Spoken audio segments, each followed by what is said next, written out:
membahas tentang konsep, perancangan tapak yang sensitif terhadap keberadaan air atau sering juga disebut Water Sensitive Urban Design ya, WSUD. Nah, jadi, fenomena seperti ini seringkali kita lihat ya, mungkin, eee 10 tahun yang lalu kondisi ini tidak terjadi gitu. Nah, tapi seiring berkembangnya sebuah kawasan, maka, resiko seperti ini, seringkali kita lihat. Nah, di tengah-tengah kota air itu, tidak mempunyai tempat untuk mengalir ya. Jadi tidak ada arahnya, tidak ada, area resapannya, tidak ada area untuk, tempat air ini, akhirnya eee, bisa kembali gitu ya, kembali ke sumbernya seperti itu. Nah, ini adalah kondisi di depan, eee, kampus kita ya, di pintu 1. Nah, kalau sekitar tahun 2010 gitu, itu 13 tahun yang lalu ya. Nah, hal ini tidak pernah terjadi, banjir besar seperti ini ya.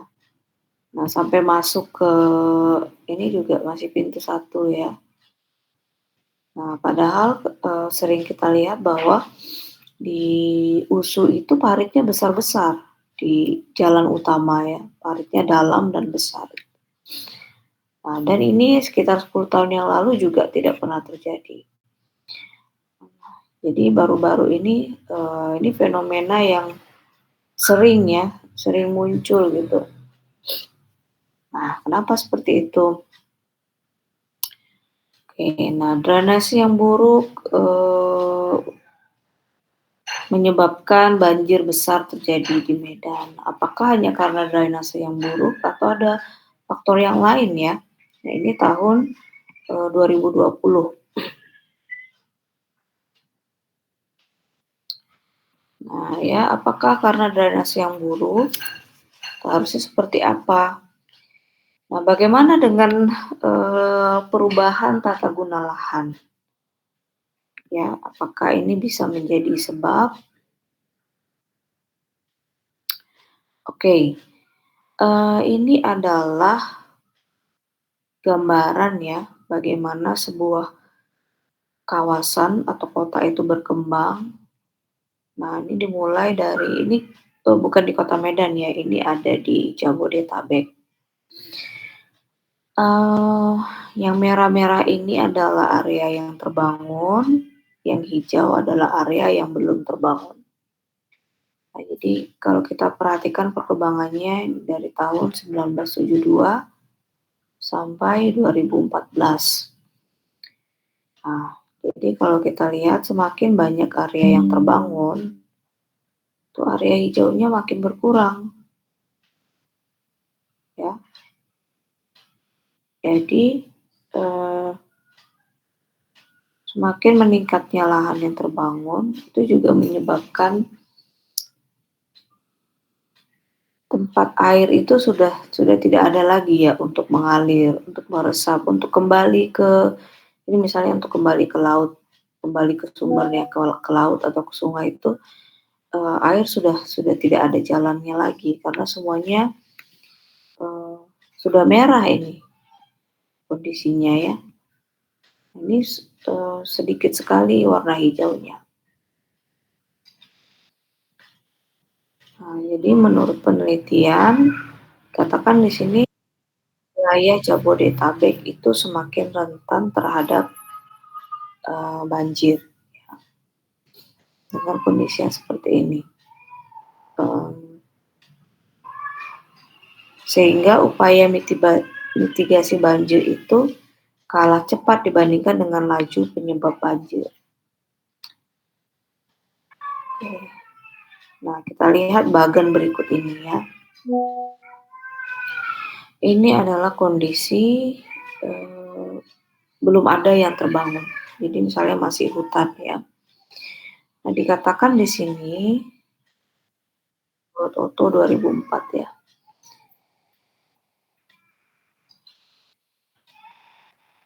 Oke, dikatakan di sini bahwa evaporasi terjadi sebanyak 40%, kemudian 25% itu air terserap ke dalam tanah, lapisan tanah atas ya atau shallow infiltration, kemudian 25% ini masuk ke dalam lapisan tanah bawah atau deep infiltration.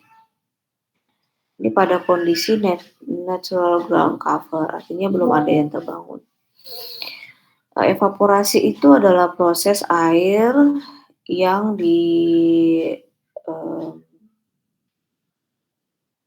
diuapkan ya atau dikembalikan ke dalam menjadi uap air ya melalui proses yang dilakukan oleh tumbuhan. Oke, nah kemudian jadi kondisinya 10% sampai 20% permukaannya impervious, artinya tidak menyerap air atau ada lahan yang terbangun. Oke, jadi dikatakan di sini evaporasinya menurun ya dari 40 menjadi 38%. Kemudian infiltrasi di tanah lapisan atas tuh 21% juga menurun ya. Kemudian deep infiltration-nya 21%. Nah, jadi ada nilai yang naik dan ada nilai yang turun. Nah, nilai yang turun itu adalah ini ya, evaporasi, shallow infiltration, deep infiltration, dan ada nilai yang naiknya adalah runoff-nya. Nah, di sini cuma 10%, ini 20%. Nah, di sini juga ada peningkatan lahan yang terbangun dan ada penurunan lahan yang hijau, artinya lahan yang pervious surface ya, permukaan yang mampu menyerap air atau yang mampu menampung air. Oke, jadi yang mau saya highlight di sini adalah nilai runoff. Ini 10%, ini 20%, ada peningkatan ya. Runoff itu apa sih? Runoff itu kalau diterjemahkan air limpasan ya. Air limpasan itu apa? Air limpasan itu adalah air yang tidak terserap atau kembali ke dalam tanah. Kembali ke dalam tanah baik yang shallow infiltration maupun deep infiltration. Dan yang akhirnya nanti mengalir menuju ke sumber air ya, ke sungai atau ke laut. Nah, itu pengertian dari runoff ya. Nah, jadi kalau kita lihat gambar-gambar yang tadi, nah ini air limpasannya besar sekali ya, atau runoff-nya besar sekali. Karena tidak terserap atau kembali ke dalam tanah. Nah, jadi semakin besar lahan yang terbangun, nih runoff-nya juga makin besar. Tingkat evaporasi dan infiltrasinya juga semakin kecil. Nah, terdapat peningkatan permukaan yang tidak menyerap air. Nah, jadi kalau di kota itu runoff-nya kota yang padat ya, yang padat terbangun, tingkat runoff-nya itu bisa sampai 55%. Jadi besar sekali. Oke.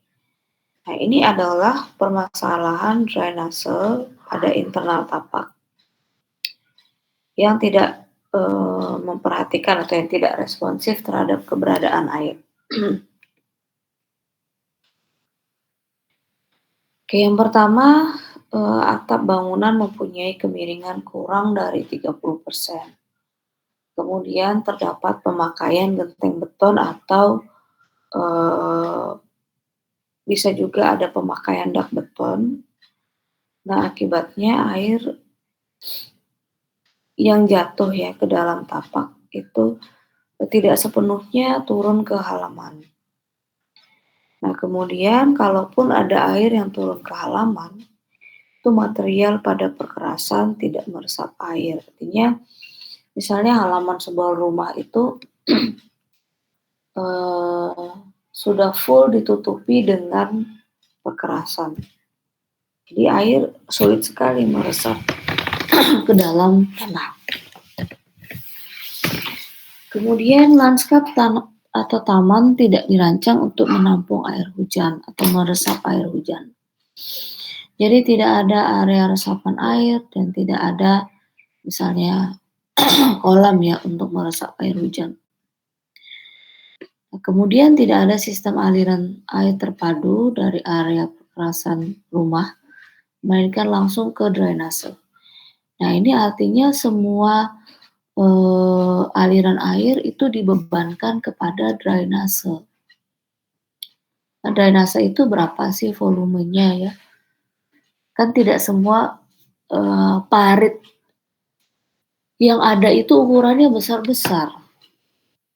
Kan ada juga yang tidak terlalu dalam dan lebarnya kecil ya, sehingga volumenya juga tidak banyak. Nah, jadi kalau semuanya dibebankan kepada drainase atau kepada parit ya ada, itu tidak mencukupi ya, apalagi kalau tingkat hujannya sangat lebat. Nah, sekarang coba kita pikirkan ya, apakah hujan itu sesuatu yang normal atau sesuatu yang tidak normal? Nah, bagaimana kalau tidak terjadi hujan? Itu justru akan menimbulkan kekeringan ya, kekeringan lahan. Kemudian misalnya orang-orang yang bertani atau berladang bisa-bisa gagal panen kalau mengandalkan hujan. Ya. Nah, sebenarnya hujan itu kan sesuatu yang normal ya, bukan sesuatu yang sesuatu yang buruk, bukan bencana. Yang namanya hujan itu harusnya adalah hal yang normal. Nah, jadi ketika air turun ke bumi gitu ya, katakanlah ke dataran dan juga pada akhirnya mengalir ke laut. Nah, itu adalah siklus alam yang memang harus terjadi. Nah, sebenarnya hal yang berubah itu apa sih? Nah, yang berubah itu kan ini ya, fenomena yang ini tadi. Terjadi peningkatan atau pemakaian lahan yang besar-besaran tanpa disertai upaya untuk memitigasi air itu tadi. Nah, mitigasi itu apa sih? Mitigasi adalah upaya untuk mengurangi resiko ketika terjadi bencana. Itu namanya mitigasi ya. Karena yang namanya bencana itu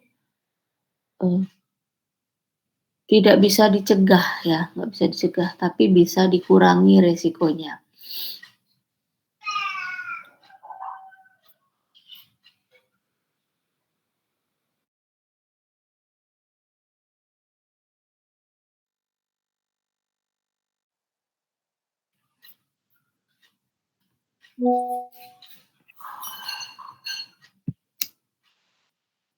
Oke, nah kemudian permasalahan drainase pada eksternal tapak. Yang pertama, ruang luar tidak didesain atau dirancang untuk menyerap air hujan.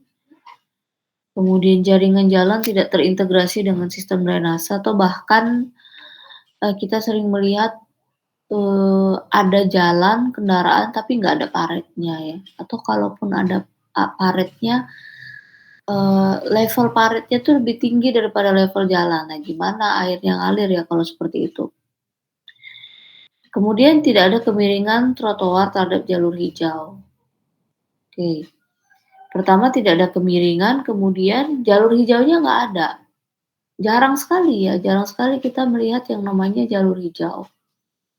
Jalur pedestrian aja jarang ya, apalagi jalur hijau. Jalur hijau sangat langka lah katakanlah di kota Medan ini ya.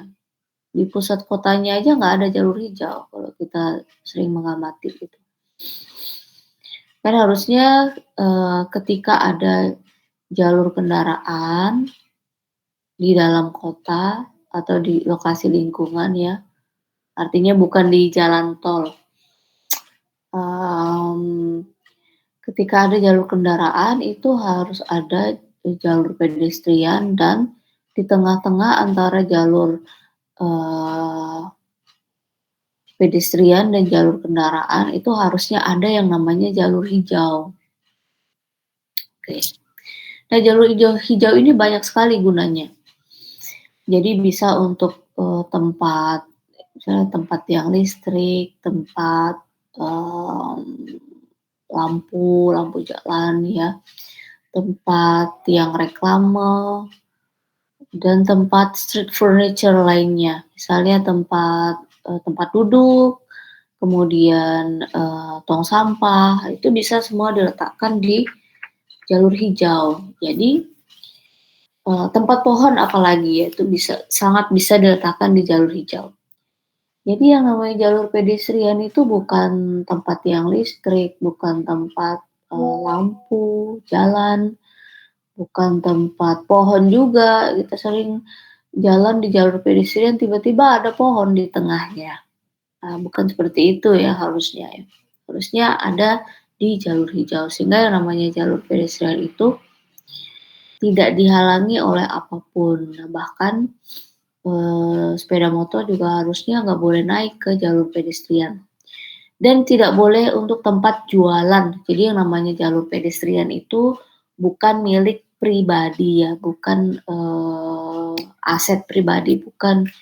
Tapi adalah milik publik. Nah, sehingga pejalan kaki itu punya hak berada di ruang kota. Di mana? Ya di jalur pedestrian. Dan kalau nyebrang harusnya ada yang namanya zebra cross.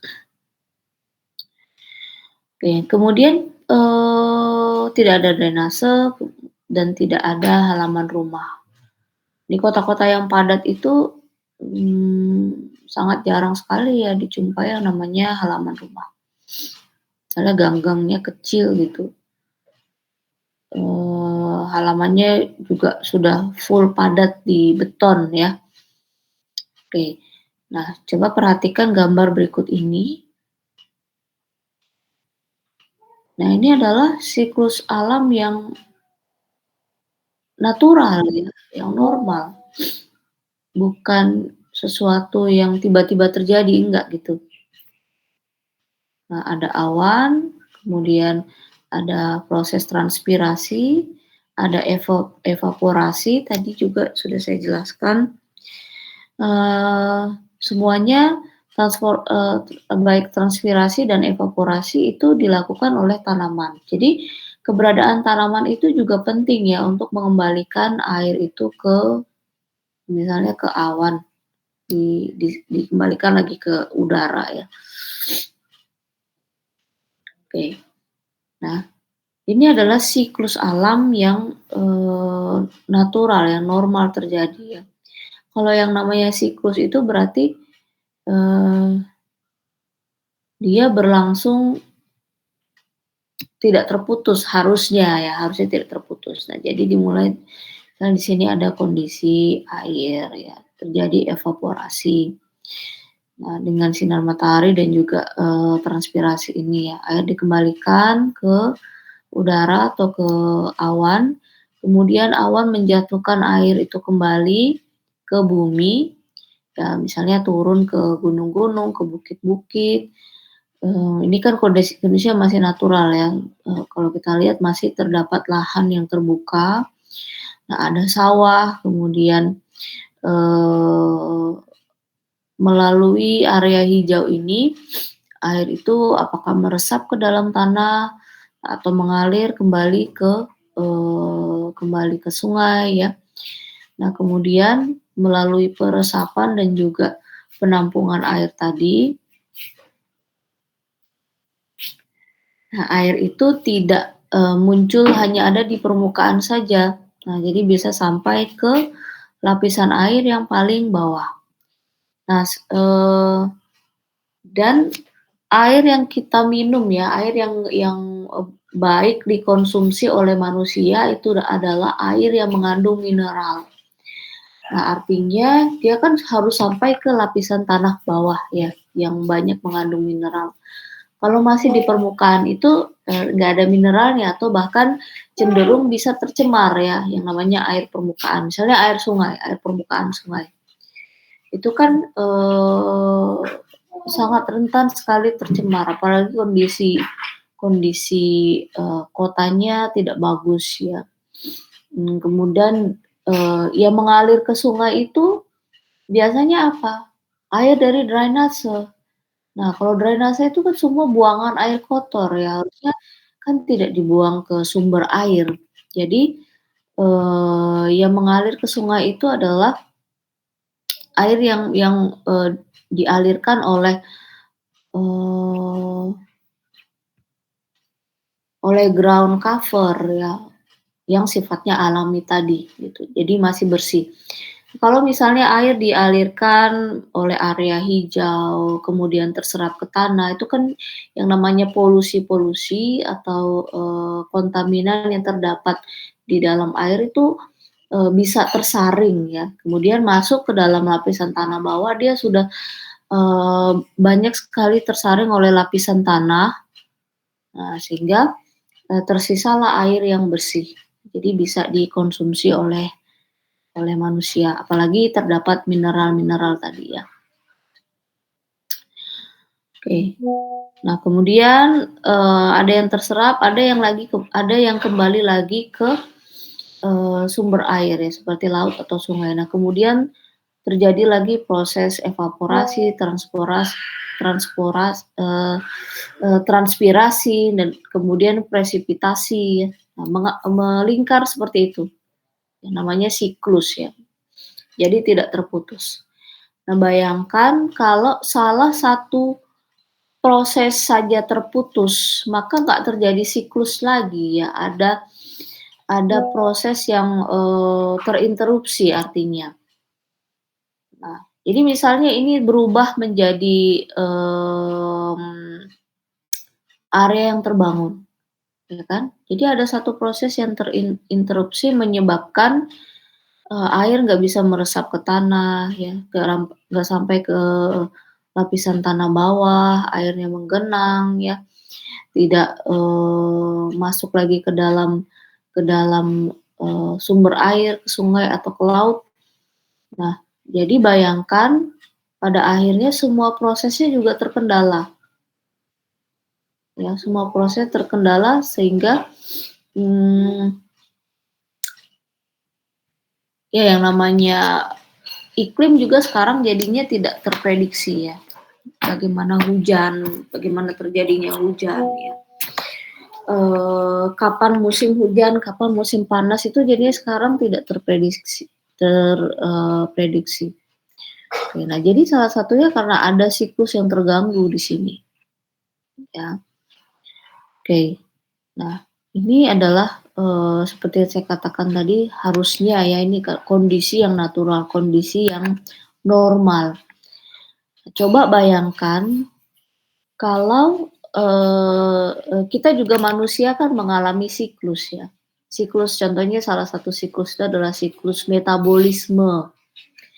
Manusia itu selalu melakukan yang namanya metabolisme setiap hari.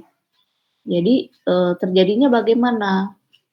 Nah, manusia itu untuk beraktivitas, untuk bergerak, untuk berjalan dan lain sebagainya ya, untuk berpikir, itu perlu makanan kan? Nah, kita perlu makan setiap hari, perlu minuman setiap hari. Nah, ada yang, diubah menjadi, energi-energi ya, ada juga yang, dibuang ya melalui kotoran. Nah, bayangkan kalau misalnya salah satu proses itu, terganggu. Contohnya, eee, kan ada orang yang ini ya, orang yang mengalami penyakit penyakit langka gitu, dia nggak bisa makan dengan normal seperti kita gitu, makan dari mulut ya. Jadi harus di ini, harus disalurkan yang namanya makanan itu langsung ke dalam lambungnya, melalui selang dan lain sebagainya. Nah itu kan ada,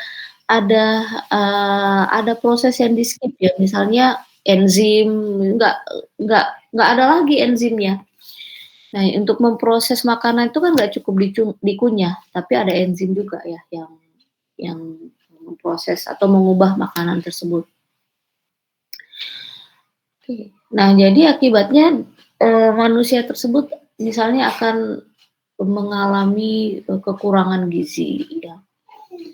Nah, proses metabolismenya juga akhirnya tidak selancar manusia yang tidak mengalami penyakit seperti itu. Oke, atau, katakanlah kita ya yang normal, misalnya, eee, nggak makan aja seharian gitu. Nah, itu juga ada proses metabolisme yang terhalang. Ya kan, begitu juga dengan alam. Nah, alam itu kan, hidup ya, mereka mengalami semua proses ini. Nah, jadi yang namanya seperti saya katakan tadi, harusnya yang namanya hujan itu ya adalah satu kondisi yang normal ya. Banjir itu bukan terjadi, karena hujan ya, tapi karena alam yang sudah berubah.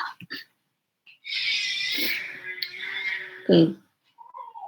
Nah, kalau misalnya di area yang masih natural, di hutan, eee, di area-area konservasi, ya, yang masih banyak area, hijaunya atau area resapannya, yang masih banyak pohonnya juga untuk membantu transpirasi dan evaporasi, yang namanya hujan itu tidak menjadi masalah ya. Tapi bagaimana kalau di area yang sudah terbangun, di kawasan yang sudah terbangun? Nah, gimana cara cara mitigasinya ya? Oke. Nah, ini adalah contoh sederhana dari water sensitive urban design atau perancangan tapak yang sensitif terhadap keberadaan air atau siklus air tadi. Oke. Jadi air hujan yang mengalir ke tapak itu sebisa mungkin dia diserap ke halaman terlebih dahulu, baru dia, masuk ke drainase ya. Jadi beban drainasenya juga berkurang. Nah kemudian ada konsep yang kedua, itu selain dari atap ada talang air, kemudian ke halaman, kemudian ke drainase. Jadi maksudnya ke halaman ini ada sebagian besar ya, harusnya sebagian besar itu ditampung ke dalam tapak itu sendiri. Nah, jadi setidaknya ada area hijaunya nih, ada halaman, ada taman, kemudian di sini ada biopori ya. Kalau ada perkerasan, setidaknya ada biopori yang ditempatkan pada perkerasan tersebut. Nah, kemudian air masuk ke underground water storage. Jadi ada, misalnya rumah-rumah yang mempunyai, penyimpanan air di bawah tanah ya. Nah, sehingga yang namanya air hujan itu juga bisa dimanfaatkan, tidak semuanya dibuang ya. Nah, sehingga, tujuan dari, WSUD ini adalah untuk mengurangi air limpasan atau runoff dengan adanya tempat penyerapan dan tempat penampungan air. Oke, nah ini adalah, bagan ya atau, gambar yang, mengilustrasikan konsep WSUD tadi. Nah, jadi kalau kita lihat di sini, lahannya sudah terbangun ya, banyak, rumah-rumah Sini kondisinya ada jalur kendaraan, ya, kemudian ada jalur pedestrian. Nah, terus di sini halaman rumahnya itu masih mempunyai area hijau. Nah, kemudian untuk jalur pedestriannya sendiri juga ada area hijaunya. Nah, atau ada jalur hijau nih. Di sini ada jalur hijau ya. Oke, kemudian di sini ada median jalannya juga berupa area hijau. Nah, jadi yang namanya WSUD ini termasuk green infrastruktur ya. Yang konvensional itu namanya grey infrastruktur atau infrastruktur abu. Jadi apa perbedaan infrastruktur abu dengan infrastruktur hijau, green infrastruktur? Nah, kalau green infrastruktur itu dia seperti ingin meniru proses alam tadi. Nah, meniru proses ini ya. Mimicking atau meniru proses alam. Menirunya bagaimana? Jadi mereka semaksimal mungkin yang namanya air itu tidak langsung dialirkan ke parit. Nah, parit itu kan terbuat dari beton ya, sehingga disebut sebagai grey infrastruktur. Jadi air itu dialirkan ke mana? Air itu dialirkan ke area-area hijau. Nah, apakah ke sini ya? Ke jalur hijau, di sini kemudian ada seperti pulau-pulau ya yang berupa area hijau juga. Di sini ada median jalan. Nah, ada tanaman-tanaman, ada rumput, ada bebatuan-bebatuan ya yang memudahkan untuk menyerapkan air ke dalam tanah. Nah, jadi kalau kita lihat di sini kok nggak ada paritnya sama sekali ya. Nah, karena air sudah serapnya itu ke dalam area hijau ini ya. Kenapa bukan parit ya? Karena kalau parit itu nggak ada saringannya sama sekali kan. Air jatuh ke jalan, kemudian debunya dan semua polutannya itu ya udah langsung masuk ke dalam ini ya, ke dalam parit gitu. Nah, kalaupun ada saluran air di bawahnya, misalnya ada pipa atau ada parit yang ditutup ya, terlebih dahulu diinfiltrasi atau disaring terlebih dahulu di sini, baru dialirkan ke dalam drainase yang ada di bawah tanah atau underground tadi.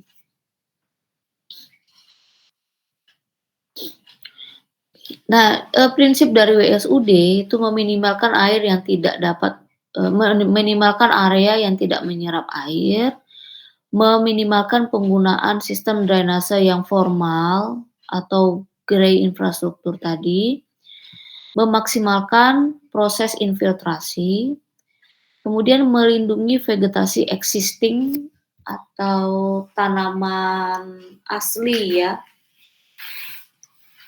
native plant, terutama vegetasi riparian, kemudian memaksimalkan yang namanya penggunaan air hujan. Jadi kalau air hujannya ditampung itu kan, contohnya di sini kalau kita lihat,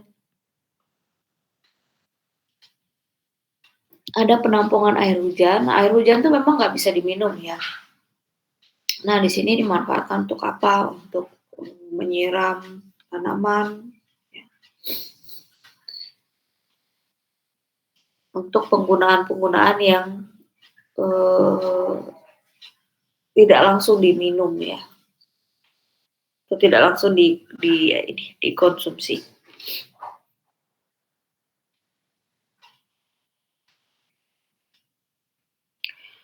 Nah, jadi yang namanya area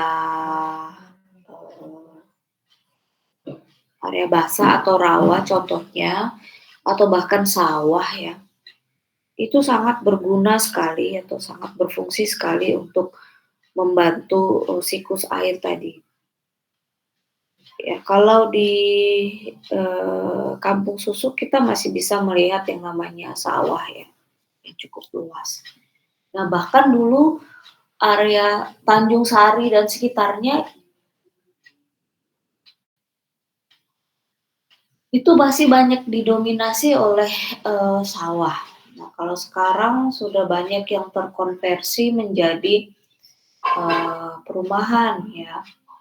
Nah, sehingga makin berkuranglah yang namanya area hijau tadi. Sekarang juga USU udah mulai membuat yang namanya kolam retensi ya, atau kolam tampungan tuh di depan biro rektor. Nah, mungkin itu salah satu upaya untuk mengatasi banjir ya, mudah-mudahan nanti memang bisa efektif ya untuk mengatasi limpasan air yang besar. Oke. Nah, seharusnya juga yang namanya parit-parit atau drainase itu nggak sembarangan dikerjakan, artinya perlu memperhatikan level tanah juga ya, atau topografi. Kira-kira airnya itu mengalir kemana? Atau sederhananya, misalnya air dari jalan itu mengalir ke dalam parit itu harusnya gimana ya? Harusnya gimana? Sebenarnya kalau yang namanya potongan jalan itu kan melengkung ya, dia cembung di tengahnya. Jadi harusnya bukan cekung tapi cembung. Jadi air itu mengalir ke kiri dan ke kanan. Jadi area kiri dan kanannya itu harusnya lebih rendah. Oke, jadi kita sering menjumpai yang namanya parit itu justru jadinya lebih tinggi dari jalan. Nah, itu yang menyebabkan airnya nggak ngalir ya. Nah, ini juga adalah perbandingan dari lahan yang konvensional dengan yang menerapkan water sensitive. Oke, yang konvensional hanya mengandalkan drainase. Jadi dari tapak, air itu secepat-cepatnya dialirkan ke parit. Oke, sementara kalau yang water sensitive itu diupayakan sebisa mungkin lahannya sendiri atau tapaknya sendiri itu juga membantu untuk menyerap dan menampung air. Kemudian sisanya baru dialirkan ke drainase. Oke. Nah, ini ya, ini adalah perumahan yang konvensional juga sama. Tidak ada area hijau, kemudian lebih banyak perkerasan. Nah, padahal di sini ada badan air ya, ada sungai yang harusnya tanah itu membantu untuk mengembalikan air ke sumber air. Aduh. Nah, ini adalah kondisi yang water sensitive. Jadi yang namanya jaringan parit itu tadi diganti dengan area hijau nih, jaringan area hijau. Nah, kemudian air mudah untuk mengalir ke dalam sumber air. Nah, kemudian di dalam tapak bangunan itu sendiri juga ada area hijau. Jadi nggak hanya mengandalkan ruang publik, misalnya taman ya sebagai area resapan, tapi tapak rumah sendiri. Kalau misalnya setiap tapak rumah ya punya kesadaran atau katakanlah ada peraturan, kadang kan masyarakat ini harus ada peraturan dulu baru dikerjakan ya, harus ada sanksinya dulu baru dikerjakan. Nah, minimal misalnya sebuah tapak rumah itu menyediakan area yang terbuka ya, area yang tidak keras gitu, sebanyak 20-30%. Nah, jadi beban drainase itu pasti sangat terbantu ya, sangat terbantu.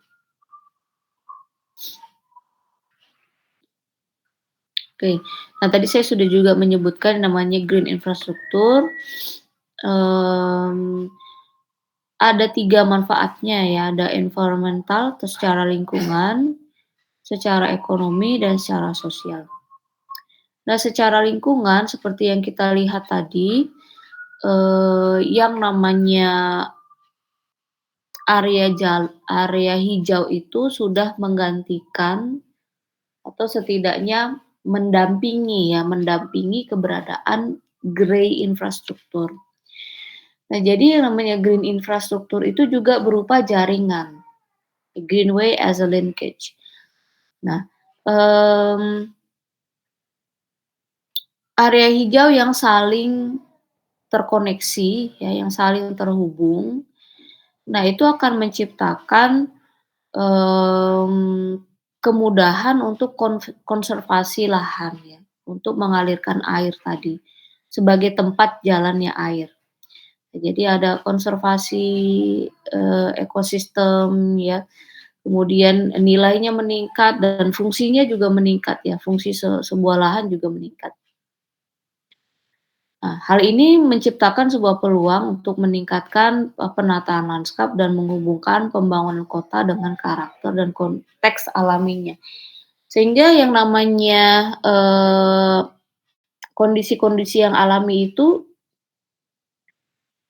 saling terhubung atau bisa di-insert ya, bisa disisipkan ke sebuah lahan yang sudah terbangun. Nah, karena kalau yang namanya kota itu pasti ada area terbangunnya ya. Nah, pertanyaannya adalah bagaimana, setiap tapak itu berkontribusi atau bahkan bisa tercipta sebuah jaringan untuk, mengembalikan air ke ekosistem alaminya ya, atau ke tempat aslinya ya. Yang kedua ada, manfaat secara ekonomi.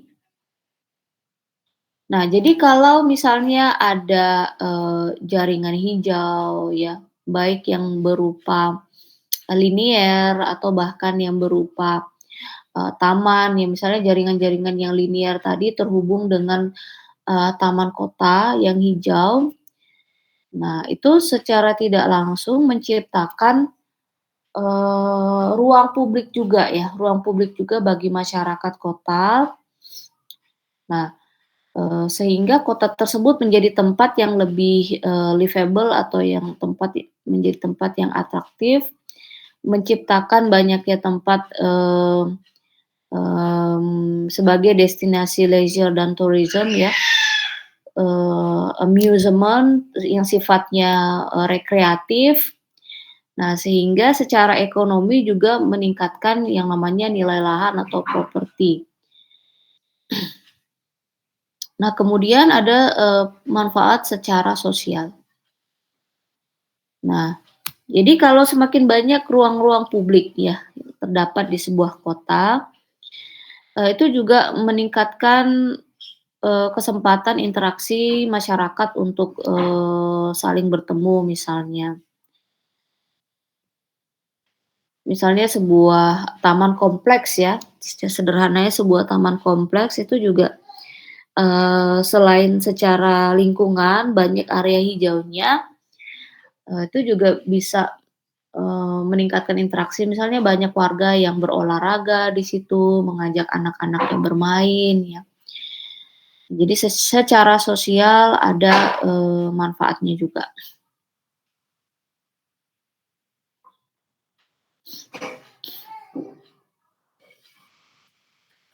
Oke, jadi green infrastruktur di sini bertujuan untuk mempertahankan proses alami, sama seperti yang saya sampaikan tadi ada proses mimicking ya atau meniru alam. Nah, dengan memanfaatkan elemen-elemen yang alami juga seperti pohon, tanah, dan air. Prinsip yang pertama menganalogi proses alam. Tadi udah saya jelaskan ya. Kemudian yang kedua merupakan sistem yang saling tersambung, jadi tidak boleh terputus. Saling terkoneksi, terintegrasi dengan sistem kota, dari skala penerapan yang paling kecil sampai yang paling luas. Kemudian prinsip yang ketiga tuh menghadirkan fungsi ekologi, rekreasi, dan berdampak juga pada estetika kota. Nah, prinsip yang keempat tuh mendatangkan keuntungan, baik secara ekologis, sosial, dan ekonomi.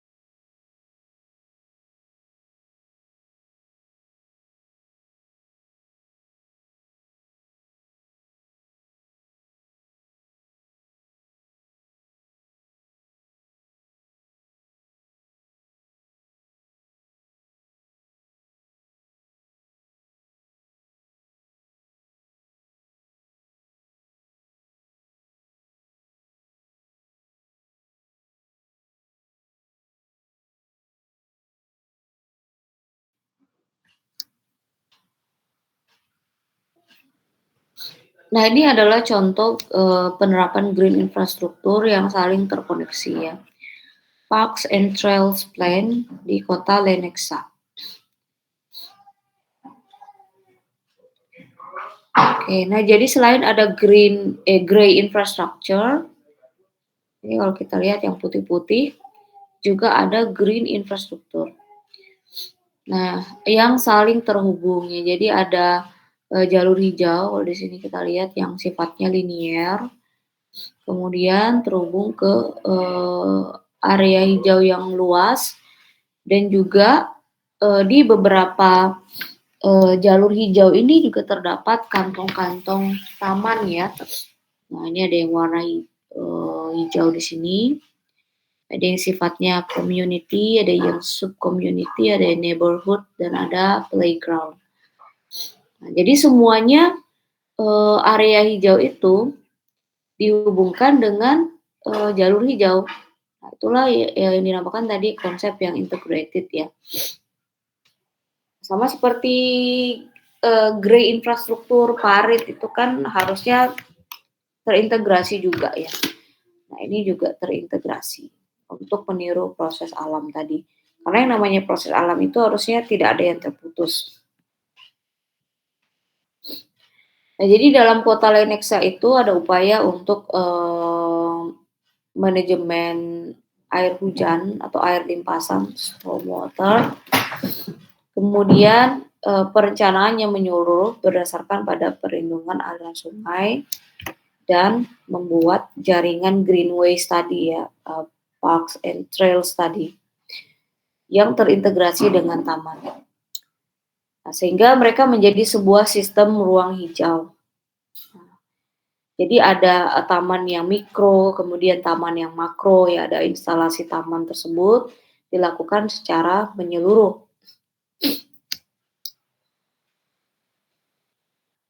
Nah, jadi secara keseluruhan tujuannya untuk menciptakan sistem penahan air limpasan atau penahan runoff secara kawasan. Nah, jadi bayangkan yang tadinya cuman beban, parit ya, ini jadi beban kawasan semuanya.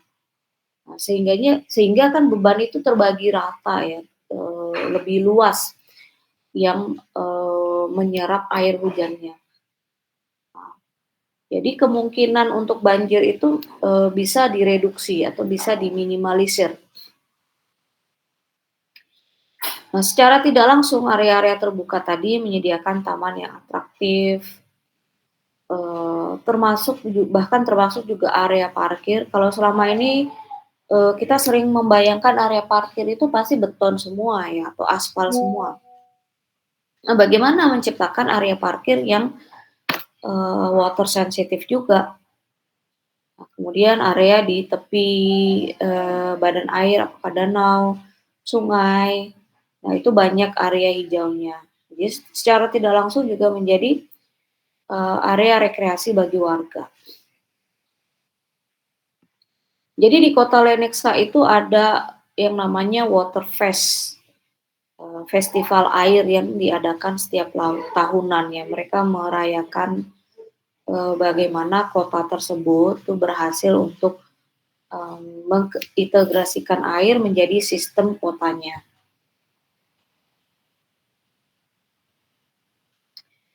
Nah, ini adalah salah satu contoh juga yang bagus ya di Jepang.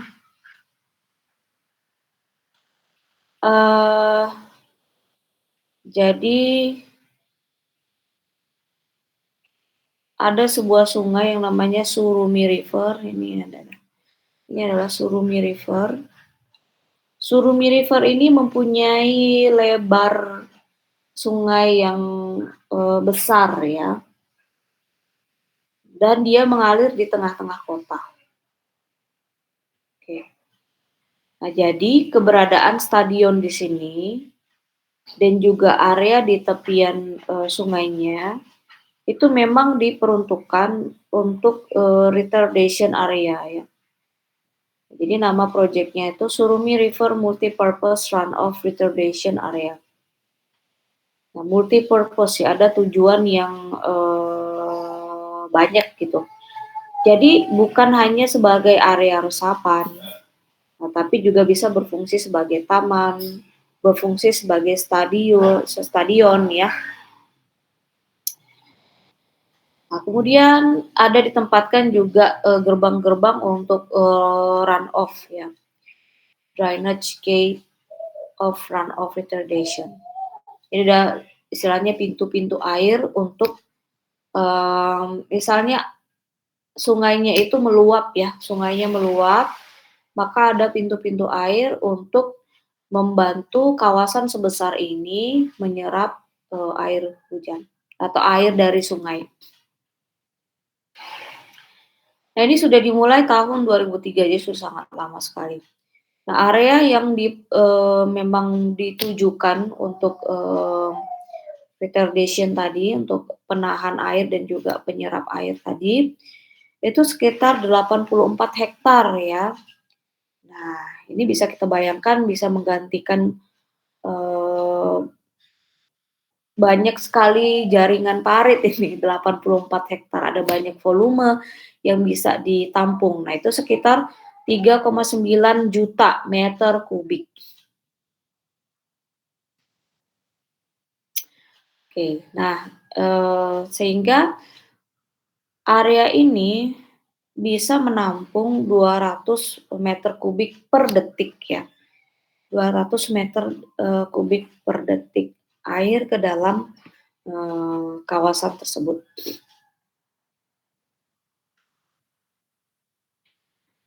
Nah, sementara ketika terjadi sungai yang meluap, air sungai yang meluap itu bisa menampung lebih banyak lagi ya, sekitar 700 meter kubik per detik. Jadi banyak sekali manfaatnya yang namanya area hijau. Nah, retardation area ini juga sebagai benteng utama ya, sebagai benteng utama untuk melindungi banjir sehingga tidak masuk ke kawasan kota. Ya. Jadi yang namanya benteng itu bukan berupa tanggul vertikal, itu sampai tahan berapa lama sih, seberapa banyak sih air hujan yang bisa ditahan oleh tanggul dibandingkan dengan area sebesar ini, ya. Nah, selain itu kalau tanggul kan airnya jadinya di situ-situ aja gitu, nggak balik lagi ke tanah ya. Tapi kalau berupa area horizontal seperti ini dan area hijau, itu akan banyak sekali peluang untuk mengembalikan air ke dalam tanah.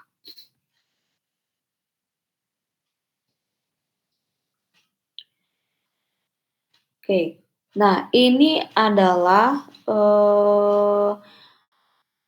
WSUD yang diadaptasi di Singapura ya.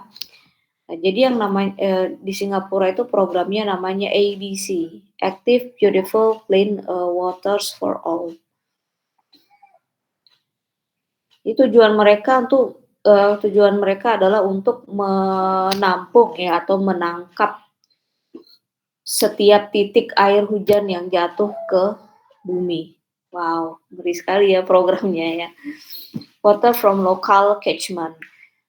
Jadi yang namanya Singapura itu tidak terbantahkan adalah kawasan yang juga padat, banyak sekali bahkan yang namanya skyscrapers.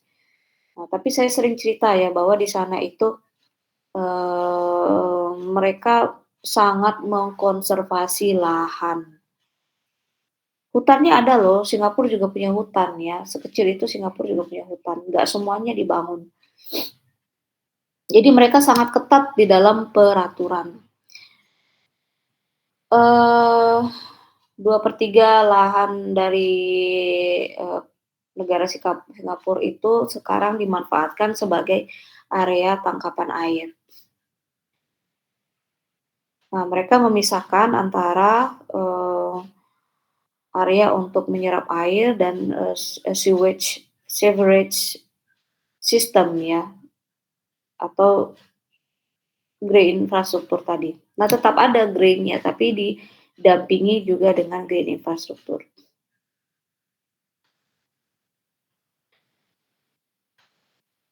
Nah, jadi air hujan itu juga sebisa mungkin ya dialirkan ke, sungai.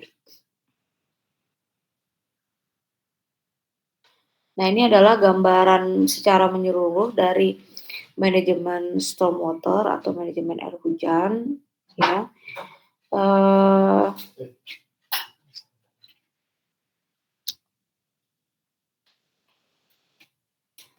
nah, di mana kanal-kanal yang ada itu dimaksimalkan untuk, menyerap air. Oke, kemudian, selain, kanal-kanal juga bangunan itu sendiri didesain ya atau memang di sana sudah ada peraturannya untuk, yang namanya membuat green roof. Nah, kemudian tapaknya itu sendiri, itu dimanfaatkan untuk menampung air ya, di sini ada detention tank. Ya seperti konsep, underground water storage tadi. Nah, kemudian taman-tamannya juga dimanfaatkan, dengan adanya detention atau retention pond. Oke, kemudian ada,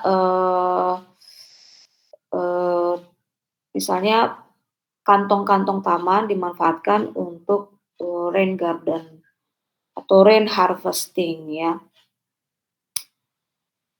Oke. Nah, jadi ada sumbernya, kemudian ada jalurnya, dan ada, penerimanya ya di dalam tapak tuh. Baik secara horizontal maupun yang sifatnya, mempunyai kedalaman seperti underground water storage.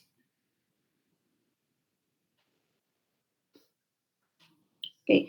Jadi, negara sepadat itu tuh masih punya jaringan, eee, kalau kita lihat banyak sekali jaringan yang berwarna biru di sini, ada 17 reservoir. Kemudian yang terintegrasi dengan, 32 ya sungai. Nah, bayangkan bandingkan dengan negara kita yang banyak sekali sungai, yang mereka sangat sedikit sungainya. Nah, kemudian diintegrasikan dengan 8.000 kilometer kanal dan juga area, resapan air tadi. Oke, nah ini adalah kondisi tradisional stormwater management ya, artinya manajemen air hujan yang diterapkan negara Singapura sebelumnya. Nah, ini airnya itu langsung dialirkan ke, sumber air, oke.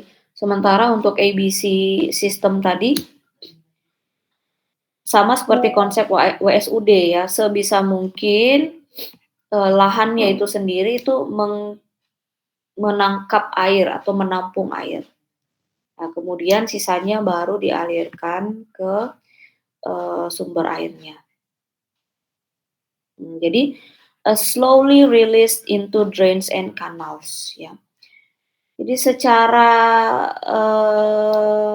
perlahan-lahan gitu, bukan secepat-cepatnya mengalirkan air ke dalam sungai atau ke dalam, grey infrastruktur ya, ke dalam parit dan lain sebagainya, ke dalam drainase, bukan ya. tapi diserap terlebih dahulu ke dalam tapak baru, sisanya atau bahkan dari dalam infiltrasi itu baru mengalir ke sumber air. Nah, jadi pada akhirnya yang namanya runoff itu juga bisa diperlambat dan dikurangi, dan secara tidak langsung menginfiltrasi atau membersihkan air yang masuk ke sumber utama ya, atau ke sungai. Jadi airnya sudah lebih bersih.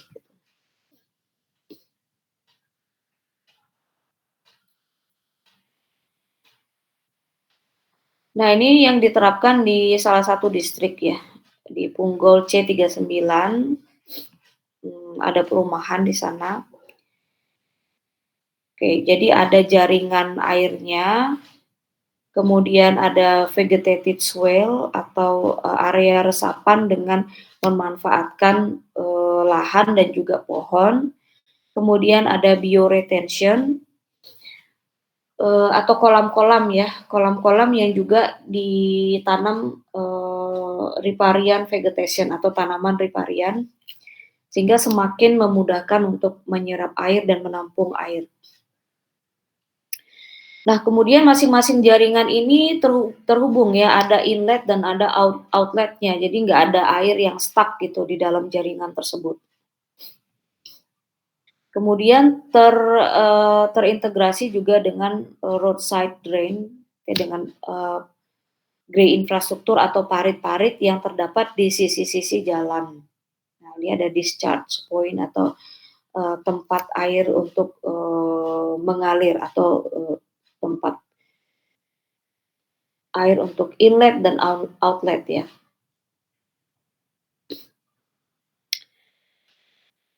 Oke. Nah, jadi semua elemen-elemen ini itu saling terintegrasi, sehingga tidak ada jaringan yang terputus ya. Nah, semuanya mengalir. Nah, ini kalau kita lihat ada discharge-nya atau outlet-nya, itu sudah melalui proses yang panjang dulu ya, baik di dalam tapak itu sendiri maupun di dalam jaringan, kemudian baru masuk ke dalam ini ya, ke dalam kanal atau sungai.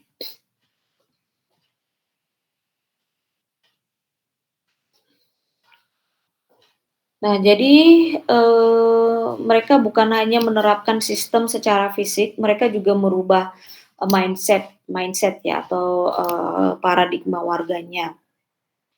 Nah, melalui banyak program. Nah, jadi mereka memperkenalkan bahwa lingkungan yang bersih atau lingkungan yang memperhatikan keberadaan air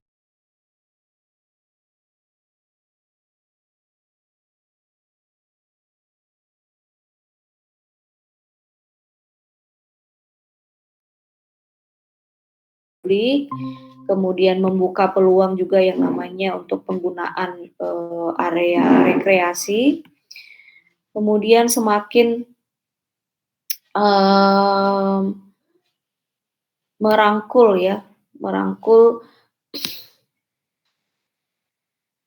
masyarakat untuk berada di ruang kota atau menikmati alam di kota gitu. Nah, jadi tidak seperti kita yang punya banyak misalnya ada air terjun, kemudian kadang kalau weekend itu contohnya di Kota Medan aja, orang tuh pergi ke ini ya, ke lokasi yang lebih alami, misalnya pergi ke Brastagi atau ke Kabanjahe. Nah, kalau di Singapura itu kan semuanya hampir areanya itu adalah kawasan kota ya. Nah, sehingga mereka menginsert kondisi-kondisi alam itu justru di tengah-tengah kota. Nah, jadi membuka peluang untuk warganya itu hadir di ruang kota yang namanya konsep ABC tadi ya.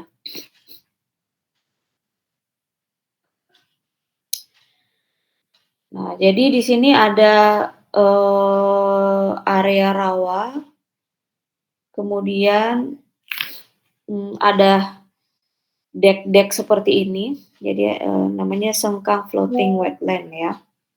Jadi ada area rawa di bawahnya, kemudian ada area untuk masyarakat itu menikmati kondisi alam di sini. Nah, begitu juga dengan reservoirnya dijadikan sebagai wisata air ya bagi warga kota. Nah ini apartemen ada taman yang cukup besar ya, dijadikan sebagai area interaksi dan juga view yang bagus dari area apartemen atau dari bangunan apartemennya. Oke. Nah, jadi kalau kita lihat di sini ada kawasan yang cukup padat ya. Kemudian ada area yang hijau di sini, ada area rawa. Yang memang selain sebagai tempat rekreasi juga berfungsi sebagai wetland atau bioretention tadi ya. Nah, ada rain garden, tempat menampung air hujan. Nah, kemudian di sini ada vegetated swale. Jadi kalau kita lihat lahannya itu bukan seperti taman-taman yang banyak ditumbuhi oleh tanaman-tanaman yang hanya sifatnya estetik saja ya. Kalau di sini kita lihat banyak rumput, banyak native plant, kemudian tadi di sini ada tanaman air ya atau tanaman riparian yang memang berfungsi untuk membantu penyerapan air. Ini ya. Jadi native plant atau rumput-rumput tadi, tanaman riparian tadi memang sengaja dibuat untuk membantu penyerapan air, membantu menangkap air ya. Oke, sehingga memang tercipta tujuan awalnya tadi ya, active, beautiful, clean waters. Nah, aktifnya itu dari area ini berfungsi sebagai taman publik, kemudian beautiful dari kebersihannya juga ya, jadi sekaligus untuk estetik dan juga lingkungan, menciptakan lingkungan yang bersih. Nah, ini adalah kondisi sebelumnya. Jadi kalau dilihat ya ini berupa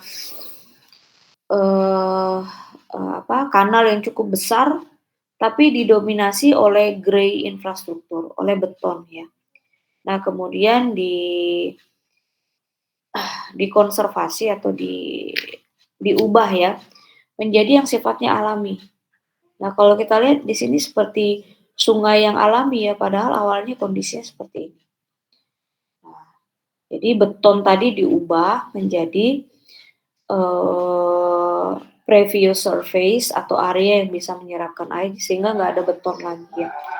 Jadi dibiarkan adalah lapisan tanah kemudian dibantu dengan vegetasi riparian tadi.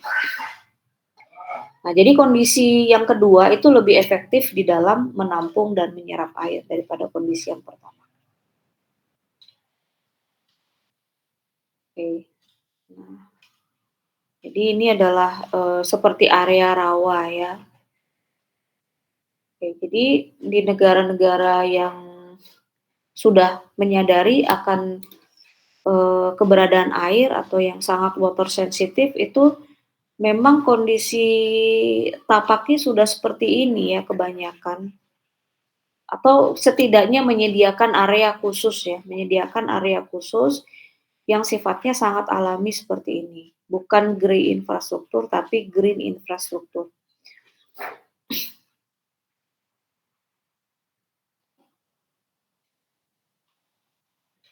Oke, jadi di Punggel House sendiri ada area sekitar 3,98 hektar. Ini cukup besar ya. Yang berfungsi untuk area resapan dan area tampungan. Oke. Nah, jadi mengurangi limpasan air yang cukup besar ya. Nah, di sini ada area, tangkapan airnya yang efektif itu sekitar 2,78 hektar. Oke, nah berikutnya ini adalah perumahan ya, tapak perumahan, yang banyak didominasi oleh area hijau. Kemudian area hijaunya itu juga, sebagai orientasi. Jadi kalau kita lihat nih, ada double fasad ya, jadi ada yang menghadap jalan dan ada yang menghadap ke,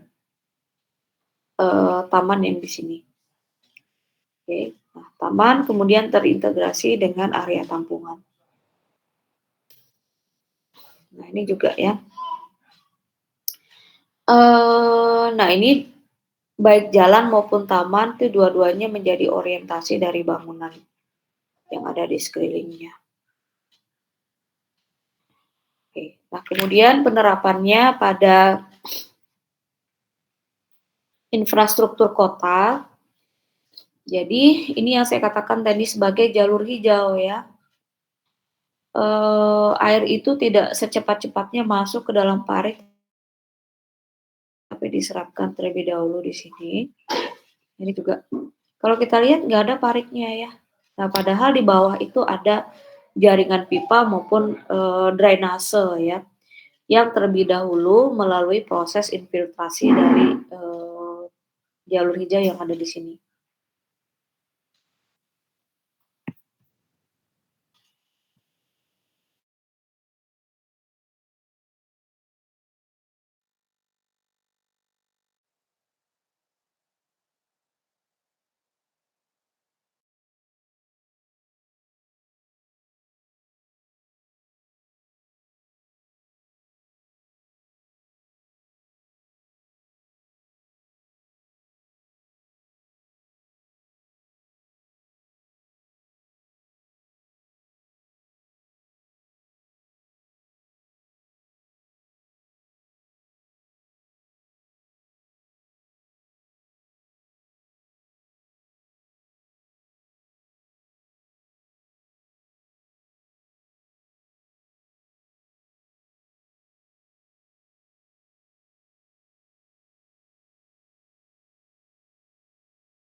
Oke ya, lupa saya unmute tadi. Ya, eee,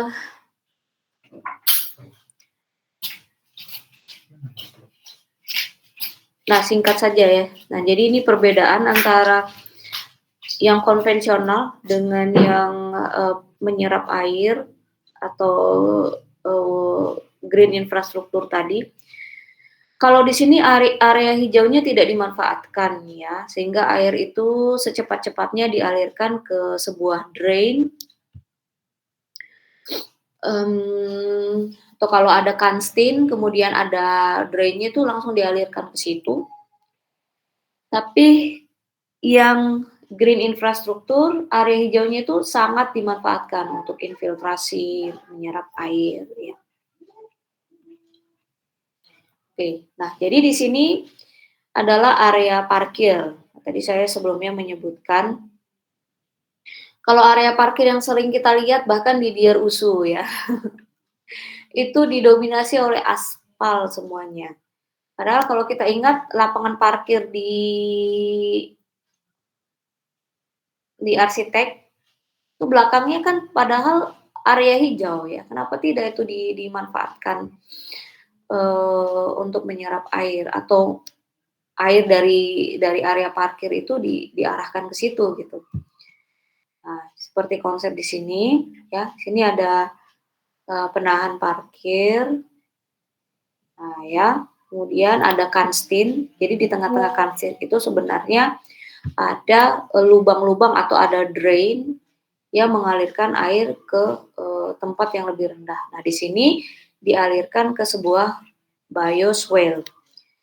Nah, jadi atasnya merupakan permukaan yang pervious ya, yang sangat poros air. Ada tanaman yang juga membantu untuk menyerap air ke dalam tanah. Nah, kemudian di dalamnya itu ada sebuah inlet, ada sebuah pipa yang nantinya akan mengalirkan ke misalnya ke parit ya. Nah, jadi sudah melalui proses yang panjang dulu ya, proses infiltrasi dan penyerapan tadi baru dialirkan ke parit. Oke, nah ini kalau dilihat dari atas ya. Ada inletnya, kemudian masuk, kemudian diserap.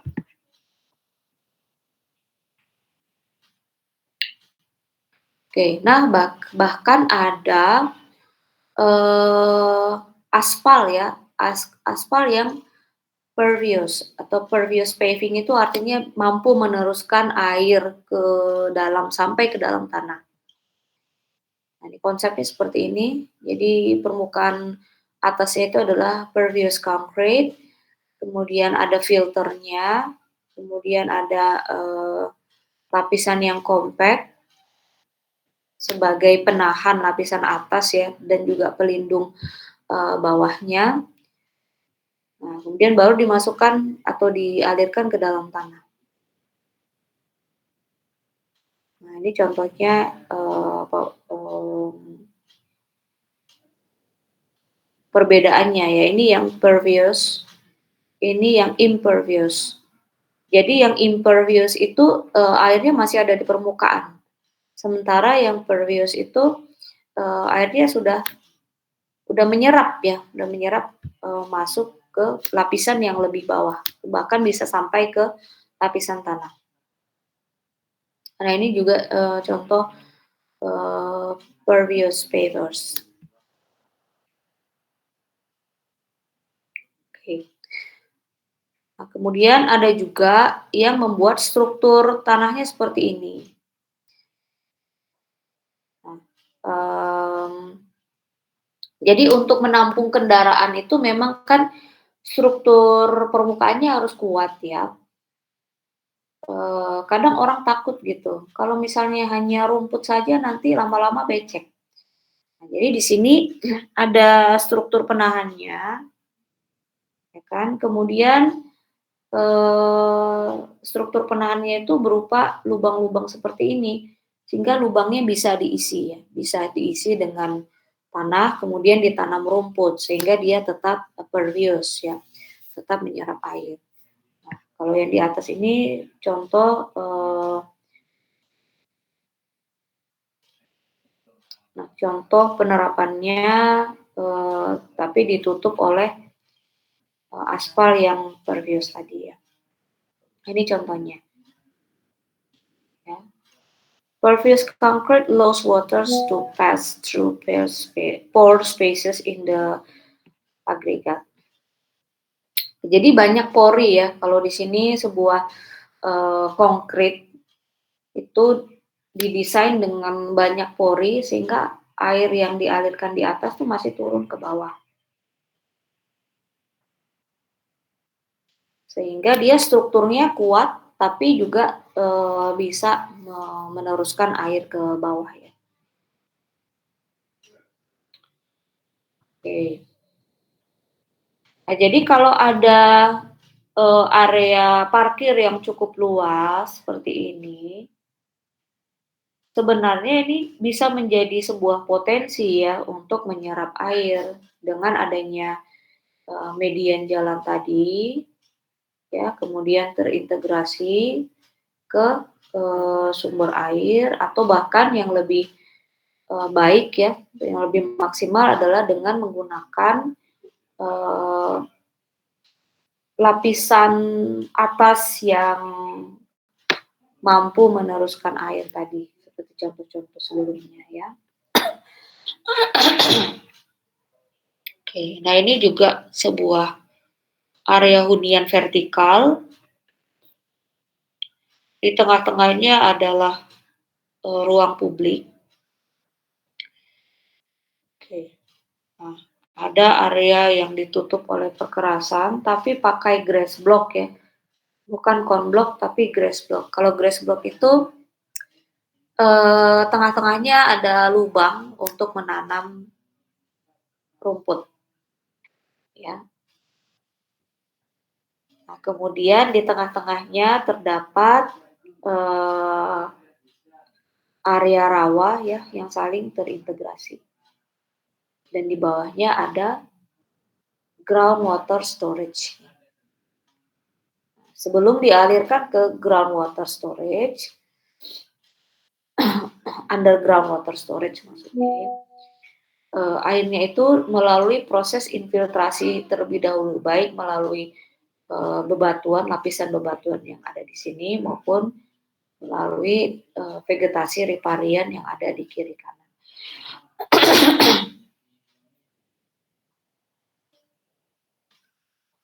Nah, jadi dengan adanya fitur air, ya, baik di permukaan maupun yang menyerap, itu bisa meningkatkan iklim mikro ya, menjadi lebih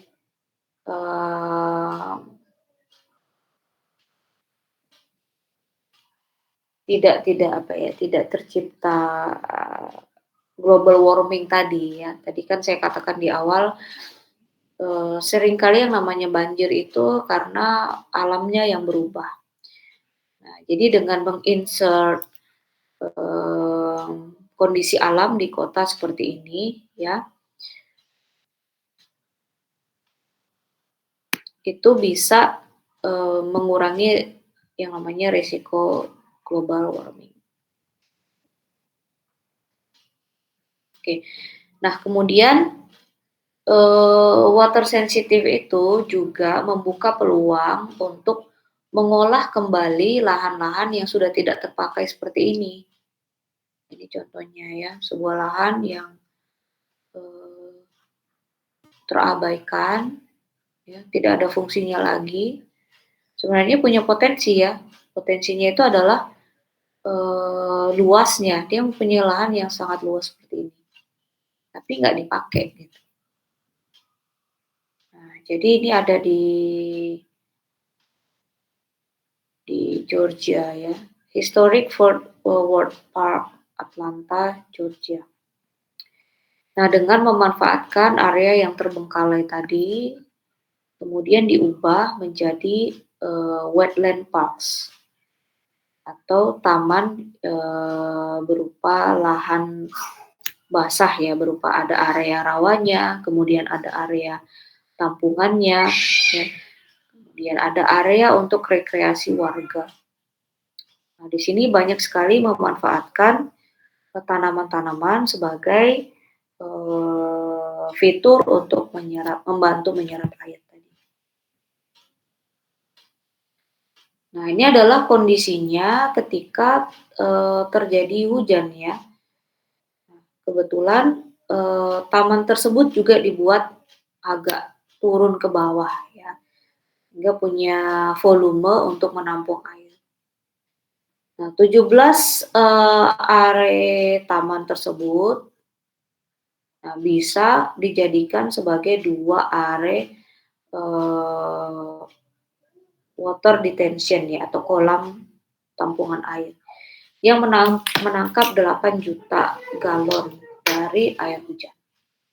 Nah, jadi kalau banjirnya itu ke taman sebenarnya nggak apa-apa ya, asalkan jangan ke rumah-rumah. Jadi kalau ke taman justru dia bisa menambah kandungan air yang masuk ke dalam tanah. Nah, ini adalah kondisi ketika tidak terjadi hujan. Jadi tamannya seperti ini ya, berada di bawah, di atasnya itu banyak area yang terbangun, bahkan cukup padat seperti ini. Nah, tapi tamannya masih banyak area hijau, ada area tampungan juga. Oke.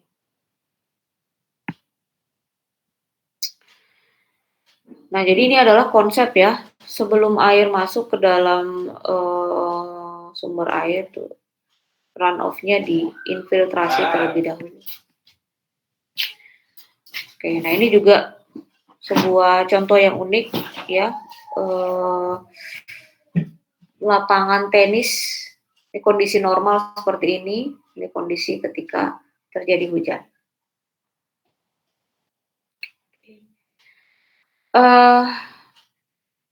Ini adalah sebuah sungai yang mengalir di kota Banda Aceh ya, ini adalah salah satu segmen di kota Banda Aceh. Sungai yang mengalir itu namanya Krung Aceh.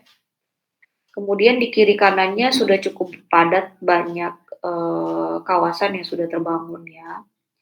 Jadi sebenarnya area di sekitarnya ini sangat rawan ya, sangat rawan terhadap banjir.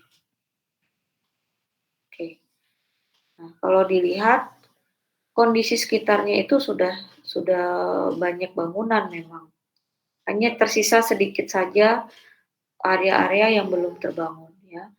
Nah, jadi di sini masih ada potensi sebenarnya. Kalau dilihat dari tepian airnya itu masih banyak area yang hijau. Nah, jadi kondisi sungainya seperti ini ya. Ini sekitar tahun 2011. Nah, kondisinya masih bersih, air sungainya masih bersih, warnanya juga masih seperti ini ya, belum coklat. Kemudian ini kondisi tepian airnya masih banyak yang hijau. Nah, ini adalah peta atau map dari arah aliran air ya. Nah, jadi kalau dilihat ini adalah kawasan yang tadi,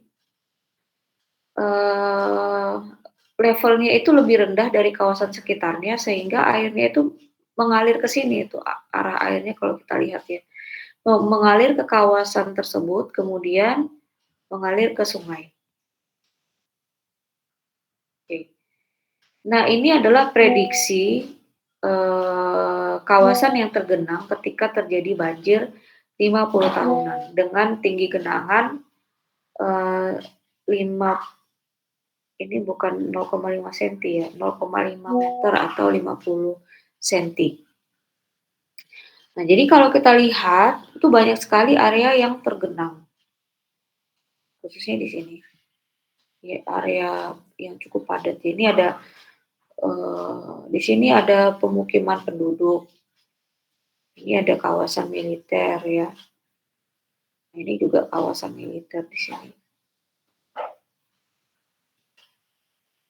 Nah, jadi secara alami kawasan ini merupakan low lying area ya.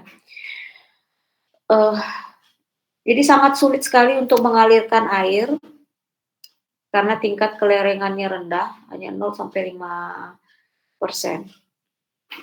Nah, sementara kotanya itu terus berkembang sehingga menjadi ancaman ya, dengan jumlah limpasan yang sangat besar, di atas 50% nih sampai 62%.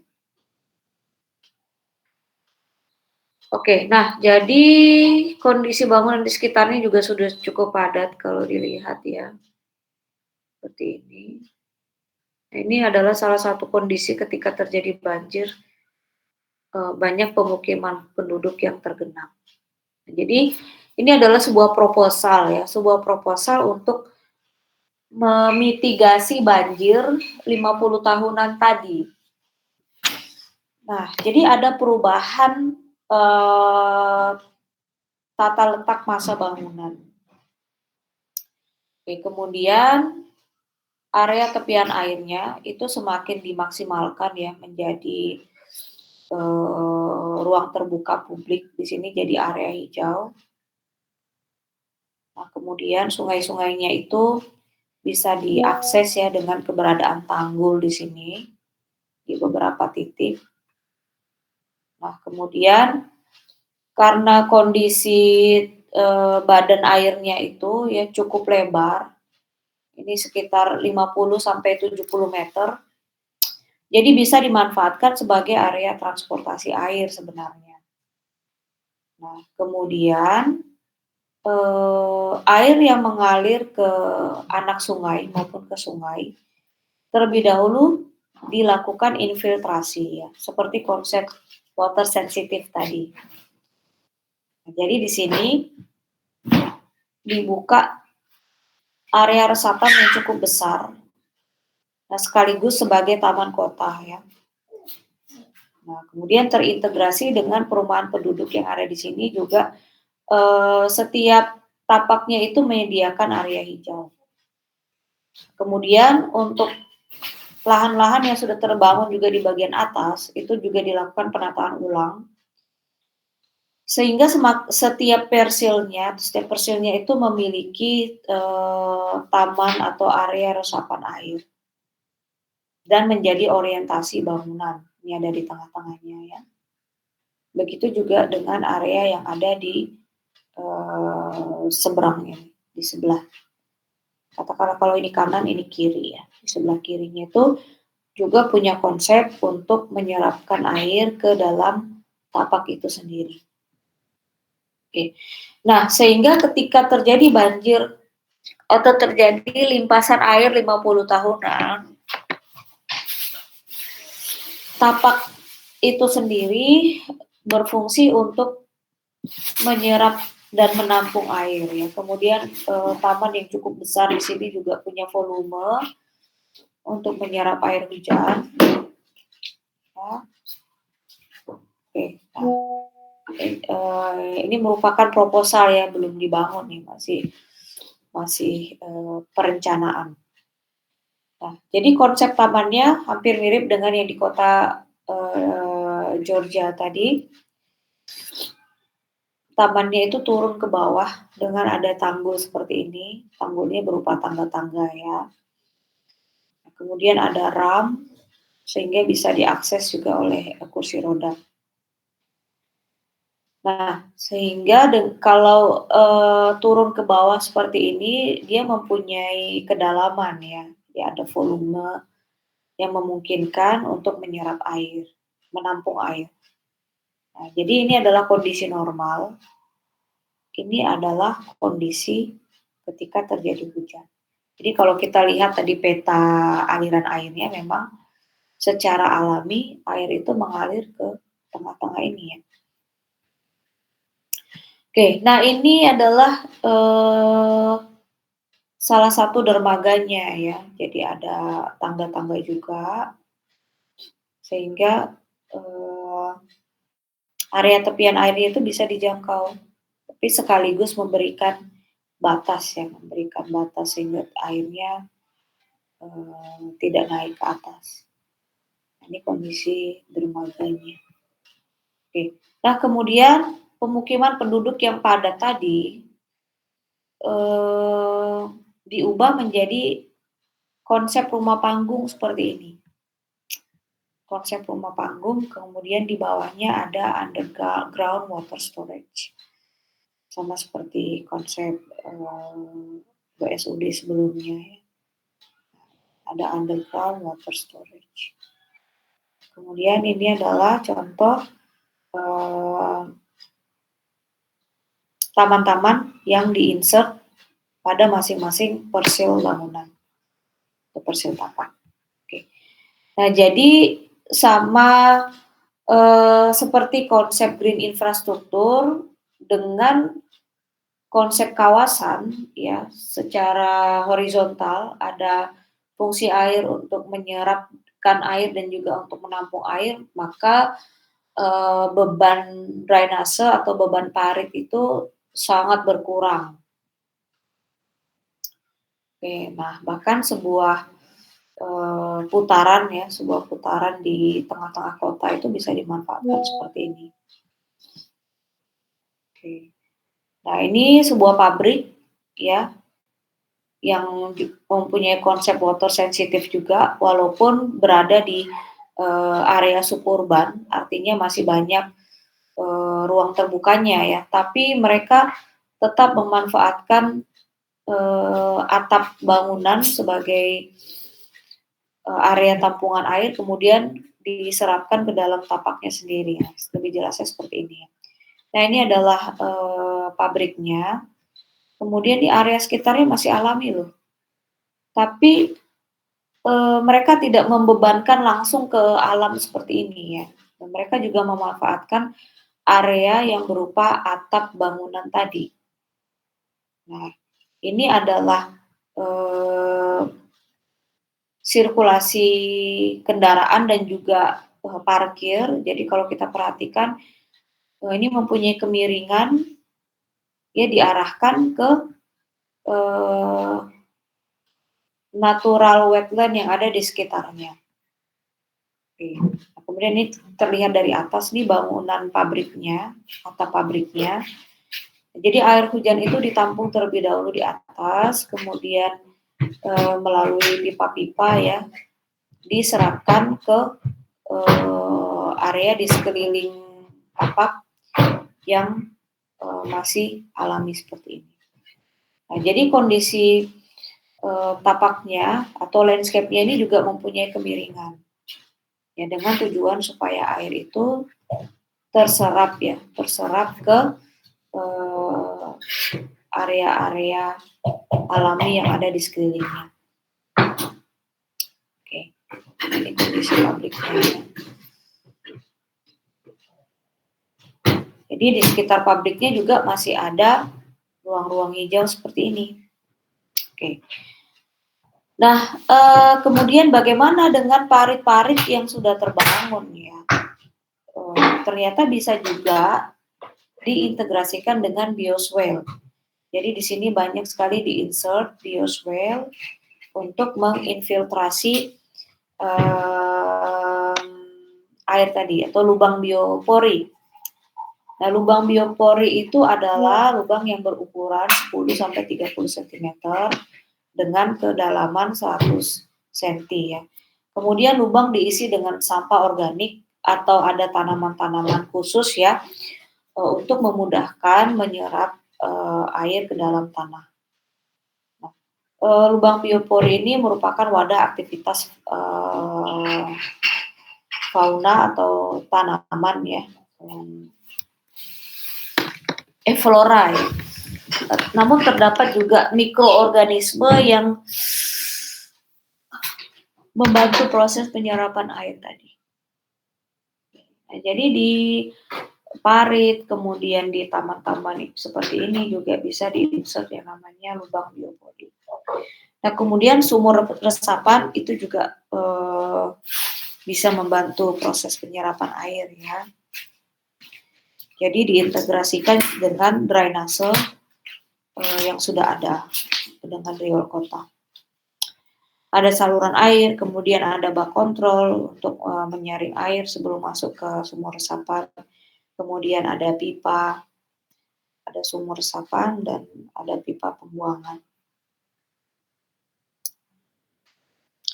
Nah, jadi dari green infrastruktur tadi banyak sekali manfaatnya ya, bukan hanya secara ekologis, tapi secara sosial, ya ada community engagement, meningkatkan kualitas air, meningkatkan kesehatan juga ya, karena semakin banyaknya pohon, maka proses fotosintesis juga terjadi, mengurangi CO2 juga ya. Kemudian mensupport produksi pertanian lokal ya. Nah, kemudian meningkatkan kualitas tanah juga. Kalau semakin banyak air yang masuk ke dalam tanah kan kualitas tanahnya semakin bagus ya. Oke. Nah, kenapa yang namanya air itu penting sekali kita bahas di sini ya. Bukan hanya untuk mengurangi resiko banjir, tapi juga untuk mengkonservasi air. Nah, jadi sebenarnya jumlah air itu dibandingkan dengan bumi ya sangat sedikit sekali. Nah, ini adalah gambaran atau perbandingan volume air dengan volume bumi. All of the earth's water itu cuma segini. Ini volume buminya sebesar ini. Loh, kalau kita bayangkan kan ada air laut ya. Laut kan sangat luas membentang. Nah, emang air laut bisa diminum? Nggak bisa ya. Nah, kenapa Singapura masih kesulitan dalam hal untuk air minum ya, padahal dikelilingi laut, ya karena itu. Yang namanya air untuk diminum itu, ya air yang sehat untuk diminum, itu cuma segini volumenya. Nah, seperti yang saya katakan tadi, air yang sehat untuk diminum itu air yang seperti apa? Itu air yang sampai ke dalam lapisan permukaan tanah bawah. Jadi sudah melalui berbagai lapisan ya, melalui proses infiltrasi, tidak tercemar, nah, kemudian juga mengandung banyak mineral yang bagus. Nah, itu sudah semakin sedikit jumlahnya. Kenapa? Karena sudah semakin meningkat juga yang namanya impervious surface tadi. Ya. Jadi keberadaan air besi itu semakin terancam. Nah, maka perlu upaya untuk meningkatkan lagi supaya air itu bisa kembali ke ekosistem alaminya atau ke habitat alaminya sehingga keberadaan atau keberlangsungan hidup manusia itu juga boleh semakin berlanjut ya. Oke, nah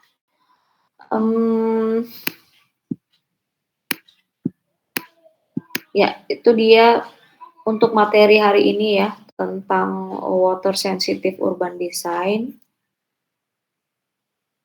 Nah, jadi banyak sekali tujuannya, bukan hanya untuk ekologis, tapi untuk keberlangsungan hidup manusia secara keseluruhan. Ya, sampai di sini ada yang mau bertanya? Untuk konsep WSUD, ada?